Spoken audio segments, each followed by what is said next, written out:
Assalamualaikum warahmatullahi wabarakatuh. Perkenalkan, nama saya Nabila Ramadhani dengan NIM 2024 31155 dari mata kuliah kecerdasan buatan kelas C. Baik, hari ini saya akan mempresentasikan tugas akhir saya yaitu akuisisi knowledge pakar.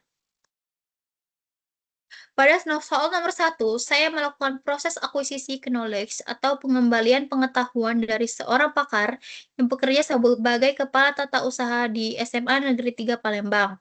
Pakar tersebut memiliki keahlian pada bidang administrasi perkantoran, khususnya dalam pengolahan surat masuk, surat keluar, arsip, dan pelayanan administrasi sekolah.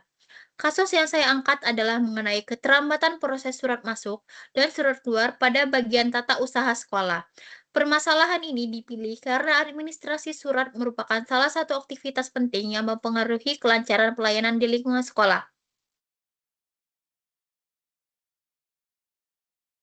Untuk memperoleh pengetahuan dari pakar, saya menyusun 10 pertanyaan wawancara yang membahas tugas utama kepala tata usaha prosedur pengolahan surat masuk, proses pembuatan surat keluar, kendala yang sering terjadi, penentuan prioritas surat, proses disposisi, penyimpanan arsip, penanganan surat yang hilang, pencatatan administrasi, hingga pemanfaatan sistem digital.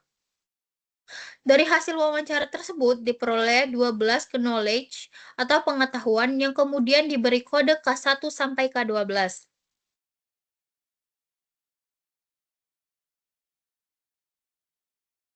Baik, ini adalah kabel K1 sampai K12. Beberapa contoh knowledge yang diperoleh antara lain seluruh surat masuk harus dicatat terlebih dahulu pada buku agenda. Surat penting harus segera diberikan kepada kepala sekolah untuk diberikan kepada kepala sekolah. Untuk mendapatkan disposisi, setiap surat keluar wajib memiliki nomor surat, serta digitalisasi arsip dapat mempercepat proses administrasi. Knowledge tersebut menjadi dasar dalam membangun sistem pakar karena menggambarkan cara berpikir seorang ahli ketika menyelesaikan suatu permasalahan administrasi.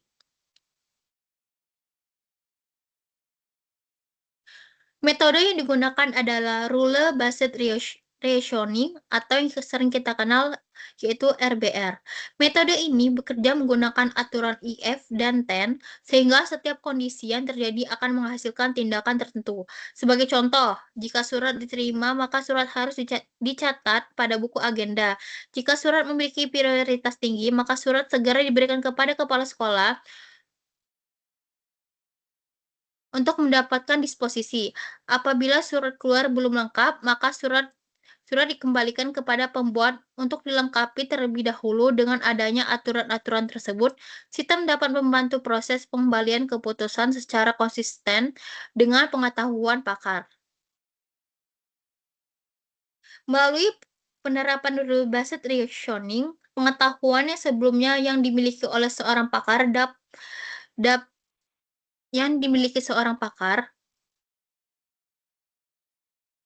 dapat dipresentasikan ke dalam sistem komputer sehingga proses administrasi menjadi lebih terstruktur, mengurangi kesalahan, mempercepat pelayanan, serta membuat pegawai dalam mengambil keputusan ketika menghadapi berbagai kondisi pengolahan surat.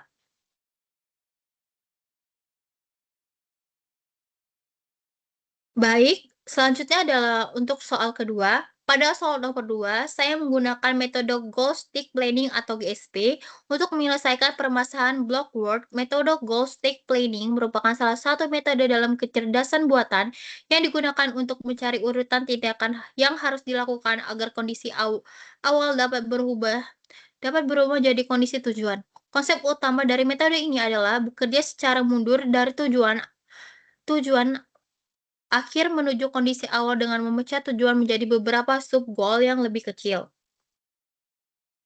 Pada studi kasus ini terdapat 4 buah blok yang diberi nama A, B, dan C. Dan D. Setiap blok harus dipindahkan oleh lengan robot hingga membentuk susunan akhir sesuai target yang telah ditentukan.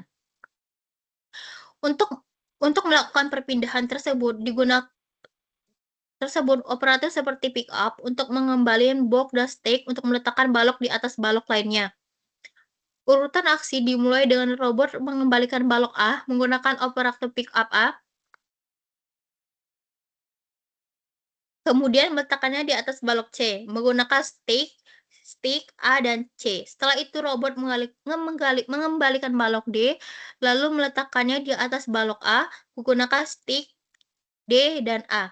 Langkah terakhir adalah mengembalikan balok B dan meletakkannya di atas balok D, sehingga susunan balok sesuai dengan kondisi tujuan yang diinginkan. Keunggulan goal stick planning adalah setiap langkah dilakukan secara sistematis.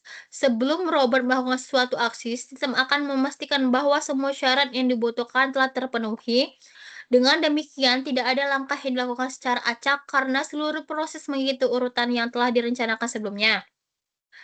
Dari penyelesaian tersebut dapat disimpulkan bahwa goal stake planning mampu menghasilkan urutan tindakan yang paling logis dan efisien.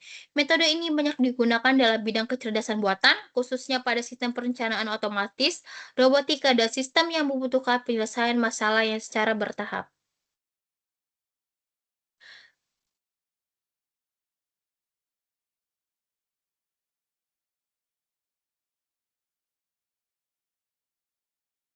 Baik, selanjutnya adalah soal terakhir, yaitu soal nomor 3. Pada soal nomor 3, saya menggunakan metode Supervised Learning dengan algoritma regresi linear sederhana.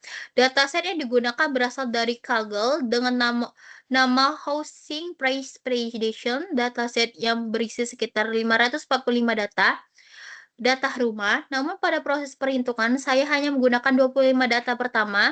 Sebagai sampel, dataset ini memiliki beberapa atribut, tetapi yang digunakan hanya dua variabel, yaitu area atau luas bangunan sebagai variabel independen X dan price atau harga rumah sebagai variabel variabel dependen Y.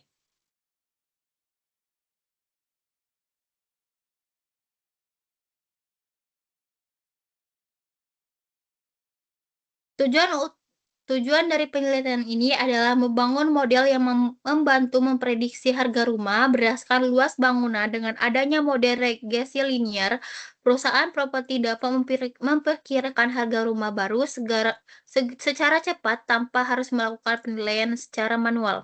Semakin banyak data yang digunakan dalam proses pelatihan, maka model akan semakin mampu mengenali hubungan antara luas bangunan dan harga rumah.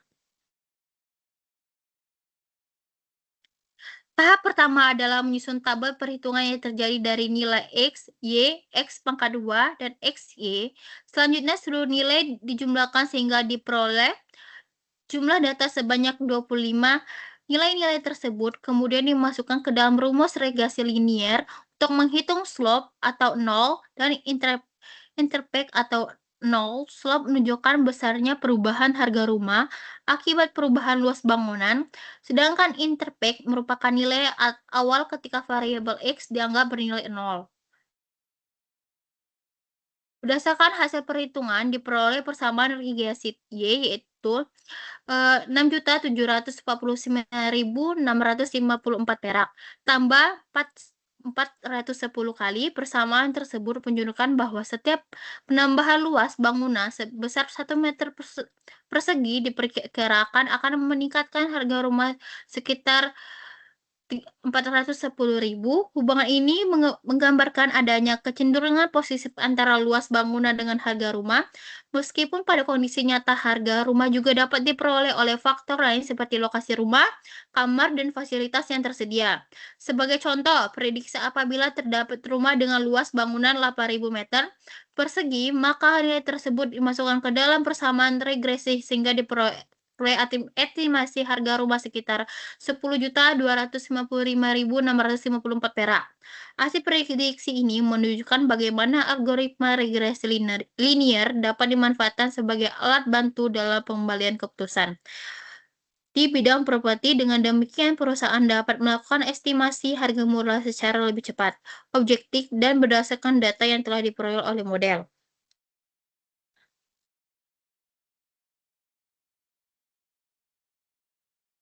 Baik, itu saja yang dapat saya presentasikannya. Lebih dan kurangnya saya mohon maaf. Saya ucapkan assalamualaikum warahmatullahi wabarakatuh.